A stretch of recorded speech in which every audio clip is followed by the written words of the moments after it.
I have killed many Germans, and my only regret is not killing more.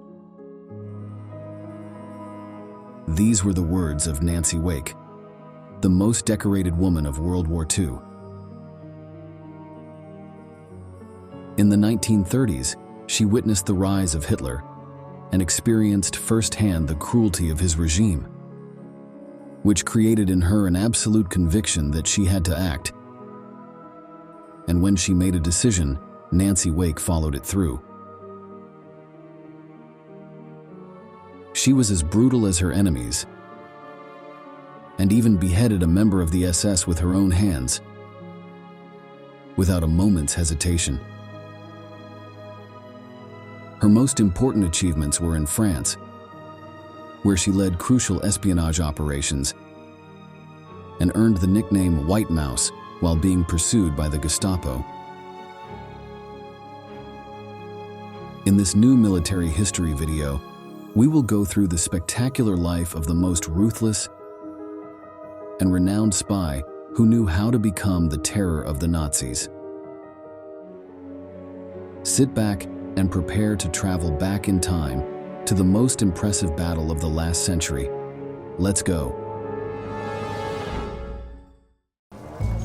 The raid was arranged for when those thugs were enjoying their pre-lunch drinks. Tadivar sent me through the back door. Did it bother me, killing those men in cold blood? Not for a second.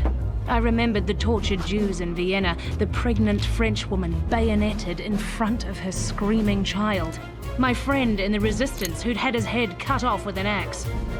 If you ask me, the only good Nazi is a dead one. This is just a small sample of how lethal Nancy Wake became, but to know her whole story, we must go back to 1912. Our protagonist was born on August 30th of that year in the city of Wellington, New Zealand. She was the youngest and only female of 6 siblings who since childhood suffered the ups and downs of a dysfunctional family. In 1914, they moved to Sydney in Australia, where their father Charles disappeared from their lives from one day to the next and without any explanation. From that moment on, her mother Ella had to take charge of raising them completely alone. Nancy's childhood was not easy in that context, but she managed to make her own way. She studied at North Sydney Girls High School, and as soon as she graduated at the age of 16, she left home. She took advantage of an inheritance of £200 left to her by an aunt, and left, first to London where she studied journalism, and later to New York. In the United States, she began to gradually build a successful career as a professional, and was hired by the Hearst Corporation, which sent her as a correspondent to Paris, then to Vienna, and finally to Berlin. In this way, she ended up in the German capital in 1933 and witnessed with her own eyes the rise of Adolf Hitler, leader of the National Socialist Party, whom she was even able to interview. There was something about this very attractive figure that she did not like, and the first persecutions of Nazism generated rejection in her. Over time, the political and social climate of the Third Reich became unbearable for her, and the young woman asked the Hearst Group to transfer her back to Paris, where she settled in 1936. Although she did not yet know it, her premonitions would soon have a deeper foundation when the ambitions of the Führer and his regime began to turn into action. Germany aimed at the expansion and Nazification of Europe, and only the first step needed to be taken, which Nancy was able to see very closely. In the 1930s, Nancy worked as a journalist in Paris and later as a European correspondent for the Hearst Press. She witnessed the invasion of German troops during the annexation of Austria in March 1938 and observed roving Nazi gangs randomly assaulting Jewish men and women in the streets of Vienna. Her first-hand encounters with the violent anti-Semitism fueled her determination to oppose Nazism. Nancy Wake hated bullies, and thought the Nazis were ruthless killers. She didn't understand German, but she saw Hitler speak and saw his effect on the crowd and the barbarity of the Nazi regime firsthand. Her shock at seeing brutal acts before her eyes made her think. She didn't know how yet, but she was sure that sooner or later the time would come when she would take action. She would soon find her way to join a fight that was just beginning. In fact, the entire world was unaware of what was coming. But this woman trusted her instincts, and one day she was going to infect everyone with her voracious spirit. When I saw in Vienna the SS in the middle of that beautiful city of a big wheel in the square, and the Jews were tied to the wheel, and the SS whipping them. I stood there and I thought, oh, that's dreadful. I couldn't whip a cat. I don't know what, but if ever I can do something one day, I'll do it. And that is why. Nancy was convinced of what fate had in store for her, but what she didn't know was that she would find a companion who would be with her in the war. After requesting to return to France, she met Henri Edmond Fiocca there, a wealthy businessman whom she married on November 30th, 1939. After her marriage, she quit her job as a correspondent and went to live in Marseille, where her husband had his companies. They were there when Germany invaded French soil in 1940, and both joined the French resistance. Nancy's facade was perfect. Young and wealthy, she moved in the highest social circles. No one distrusted this cultured and elegant foreigner who treated everyone with an air of superiority, including the invaders. In the first instance, the woman was key to the arrival of the male among the members of the rebel forces who opposed the Nazis who had arrived to occupy their lands. However, over time, she was one of the main people responsible for setting up an escape network through the Pyrenees, the mountain range that separates France from its neighboring Spain. This route allowed the escape of those Allied soldiers who were being pursued by the Germans, and its effectiveness was such that soon the committed young woman had put together a group of around 1,000 maquis,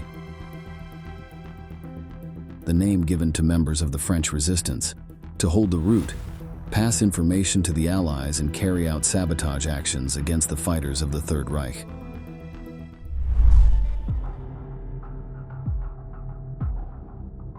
In the eyes of the German forces, an ingenious and wealthy spy was using all his resources to thwart the work of the Nazis by leading the rival group.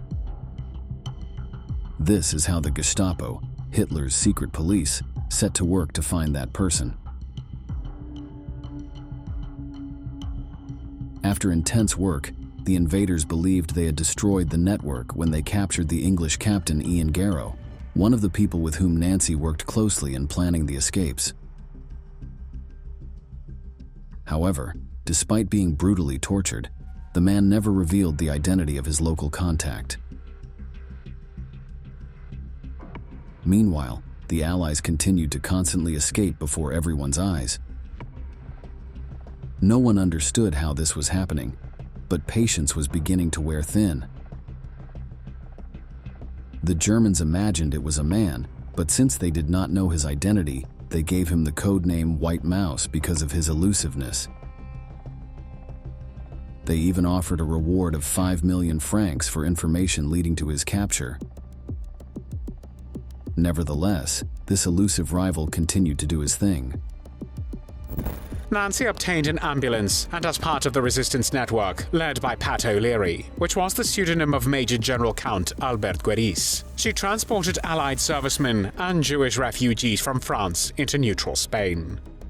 The Pat O'Leary escape line provided critical assistance to stranded Allied soldiers and airmen during World War II, helping them evade Nazi capture in occupied Europe and return safely to Great Britain. Downed airmen in northern France and elsewhere received essential support, including food, clothing, false identity papers, and shelter in attics, cellars, and homes.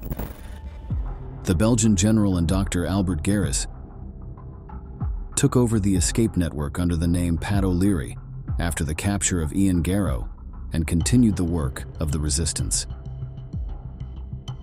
It was 1941, and evasions from the Nazis were still successful, but the organization continued to grow and became increasingly difficult to control as it was vulnerable to infiltration by traitors.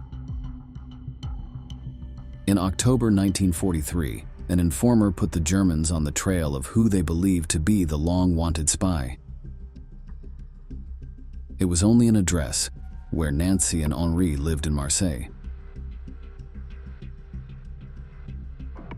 However, by then, the members of the network were aware that they had been betrayed, and the woman had decided to flee France in the same way as the more than 1,000 people she helped to escape.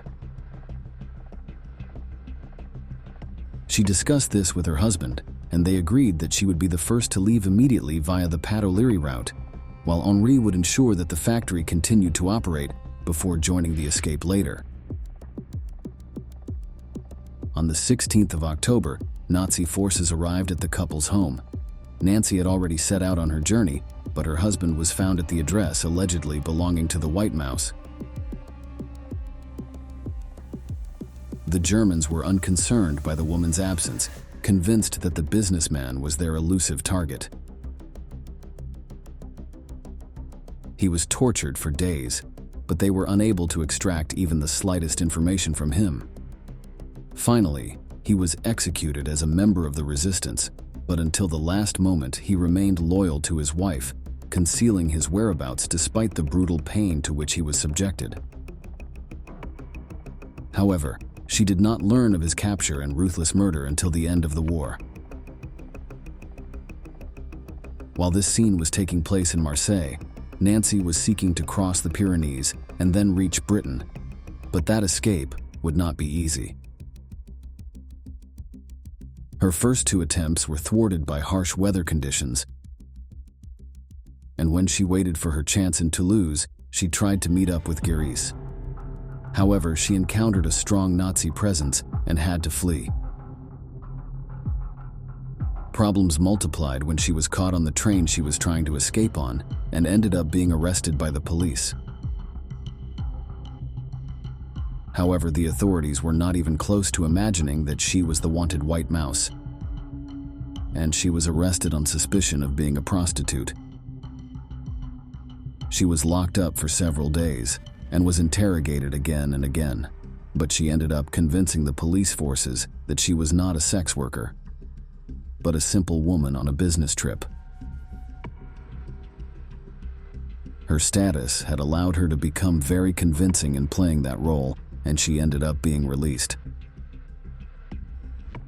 She again set out on her mission to cross into Spain, only to discover that the Gestapo had disrupted several parts of the escape route. It was only on her 6th attempt that Nancy managed to accomplish her goal. Along the way, she was part of a French resistance operation that led to the escape of a dozen Allied soldiers from a prison, and she ended up going on the run with the entire group. The action reached new levels.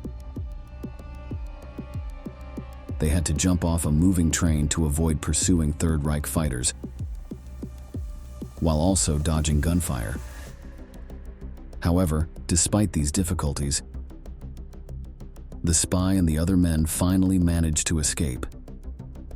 They made their way on foot through the mountains to reach safety in a few days. They then waited for months in Gibraltar until Nancy finally arrived in England. While on British soil, the young woman was selected to receive training by the Special Operations Directorate, or SOE, a British government intelligence unit dedicated to espionage, sabotage, and support for resistance forces in occupied Europe.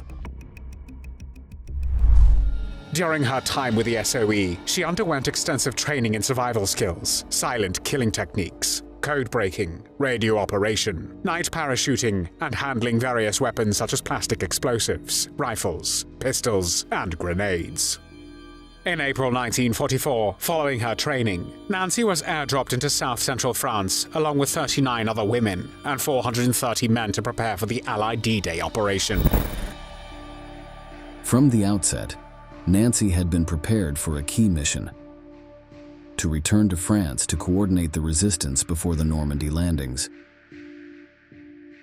When she dropped from the air in the Auvergne region, she had orders to link the British command with the local group of Maquis, commanded by Captain Henri Tardivas. However, she soon demonstrated her ability for logistics management and imposed her power among the groups that often did not want to depend on a woman or recognize any authority other than her own. Whatever the position of others, the elusive White Mouse had a clear purpose, and her determination to fulfill it was unwavering. She not only served as a liaison, but, beyond any order she had received, she commanded resistance actions and attacks against Nazi forces. Nancy blew up German weapons depots and led Maquis operations to sabotage Hitler's army, while the Allies prepared for their landing on the French coast. They destroyed railway tracks so that the troops of the Third Reich could not use this means to reach support, and attacked the communication networks so that the invaders' defense would not be successful against the fierce attack that was about to arrive. On one occasion, Nancy cycled more than 800 kilometers through several enemy checkpoints to replace the codes of her telephone operator, which she had had to destroy after a German attack. In addition, she planned and executed punitive missions against members of Adolf Hitler's troops, executing many of them.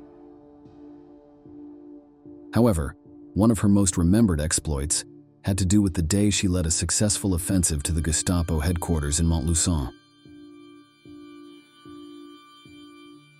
On that mission, the woman encountered an SS guard who discovered them and tried to warn of their presence.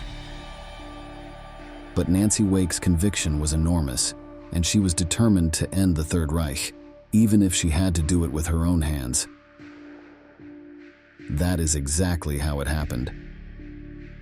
She lunged at the German and went straight for his neck, as precise as she was lethal. She slit the soldier's throat, and the resistance was able to advance until it had accomplished its mission. That young messenger and spy had become a brutal fighter, ruthless enough to be on a par with a cruel enemy. She was even questioned by her own men in an incredible episode. On one occasion, Nancy discovered that some male members of the resistance were exploiting 3 young women as prostitutes and mistreating them. She intervened, compelling them to release the women, whom she then provided with a bath and new clothing. While she freed 2 of the girls, she suspected the third might be a German spy. After interrogating and confirming her suspicions, Nancy ordered the resistance group to execute the informant. Though initially reluctant to carry out the act, they eventually relented when Nancy insisted on performing the execution herself. The spy girl spat and stripped naked in front of her before facing the firing squad. Nancy showed no regrets for the execution. Nancy had no regrets about getting her hands dirty with an enemy she had known well from the start. She was sure she was on the right side of this savage war, and she never hesitated to be as lethal as possible. The more of Hitler's followers she could kill, the better. People make a big fuss about that, and they forget that this was war. And whatever I did to that woman, she would have done worse to me, and so would the Germans. No, I don't worry about her. It is estimated that between April 1944 and the liberation of France, with the arrival of the Allied forces in Paris in August of that year, the 7,000 Maquis under Wake's command fought against 22,000 German soldiers. The results were incredible figures. The members of the resistance had only suffered about 100 casualties, while the Nazi troops ended up with 1,400 dead men. That was the last postcard of the victory so sought by the White Mouse. She was never caught. She outwitted the Third Reich for years and was one of the main keys to its defeat on French soil, which later led to the fall of the Axis and the end of the Second World War. Her outstanding performance earned Nancy numerous awards, and she ended up becoming the most decorated woman of the conflict. The war exploits of the White Mouse didn't go unrecognised by the Allied forces. Her decorations from England, America and France included the George Medal from Britain and this one, the Officer of the Legion of Honour, the second highest bestowed by the French on a foreigner. After the war, Nancy Wake joined the intelligence department at the British Air Ministry and served in embassies in Paris and Prague. After leaving the service in 1949, she settled in Australia with the intention of entering politics in the ranks of the Liberal Party. However, although she tried 3 times to be elected as an MP, each time she was unsuccessful. Although she always remembered her late husband, who endured torture without giving it away, she remarried in 1957 to John Melvin Forward, a former Australian fighter pilot in the Royal Air Force. Over time, the decorated warfighter decided to tell her story, and in 1985, she published her autobiography entitled The White Mouse. The book became a bestseller and has been reprinted many times since then. The same happened with the piece written by Australian Peter Fitzsimmons, entitled Biography of Our Greatest War Heroine, which was published in 2001, and another novel that inspired a film about the life of Nancy Wake. This amazing character spent her last years in a home for ex-combatants in London. Following health complications from a chest infection, she was transferred to Kingston Hospital in the English capital, where she died on August 7, 2011, just 23 days after turning 100 years old. In accordance with her wishes, her remains were cremated and her ashes were scattered in Montluçon, the French town where she led the attack of her Maquis against the Gestapo headquarters and where she killed the SS soldier with her own hands. Without a doubt, this best represented her fight against the fearsome and cruel Nazism. In this way, we are approaching the end of our video today, but before we say goodbye, we can assure you that Nancy Wake has left us one of the most impressive stories that revolved around the entire Second World War. From her difficult childhood in Australia, to the effort to achieve her professional success, and the commitment she assumed from the first moment in the fight against Adolf Hitler's Third Reich. Always faithful to her convictions, she became one of the fiercest warriors of the resistance, as lethal and brutal as was necessary to finish off the monster she had to face. Now, thank you very much for joining us. We will be waiting for you to meet again in our next installment of Military History and of